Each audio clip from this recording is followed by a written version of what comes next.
Tanawan ninyo karon mga kapatid do. Kining duha ka lalaki nagsakay og motor. Naa ni mga modus nga gihimo sa kini nga iso ka tindahan. Tanawan niyo ug bantayan ninyo kung unsay himuon nila. Ay, Maya. Maya. Maya. Di ka si Maya, eh.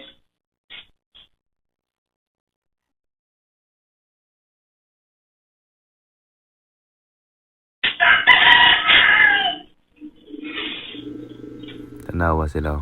Relax lang kayo ni sila. Marag walay himuon ba. Pero planado na nidaan na yung mga mag-modus ni sila sa kalugar. Oh. Kining amgod ni mga kapatid, kadlaw ni siya. Naghimo sa duha ka lalaki. Oh. Sayang kay di ko makuha ang plate number sa motor kay nasalipdan sa kining kuan sa tent. Oh. Sayang nga gid ay. Madakpan to ni mga tawanan eh. Awa. Nagabang-abang ng tarantado. Sus na lang yun. May magabaan yung mga tuhanan eh.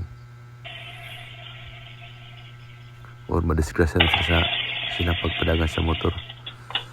Awa, on off na nila daan ng motor. Gi-on na daan kaya para makaprepare yung mga tarantado ni. Tanawan yung mga kapatid kung sa ilahang buhato na.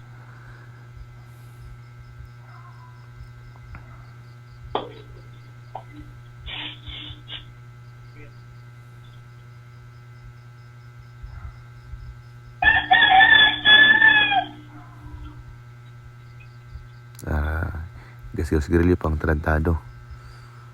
Magbaliwala sila. Sus. Huwag nahimo. Ito sa mga bisyo. Muko nila. Tanawan nyo mga kapatid. Tanawan ninyo ako sa himo sa lalaki.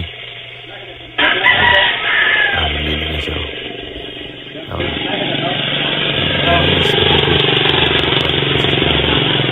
Ate kuha rin ko ano. Balik na po siya. Tanawa. Tanawan ninyo. Grabe.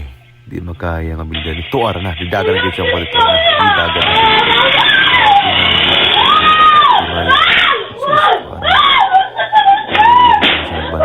Pulang ng tamang. Tuwar na gawas na ako kababay.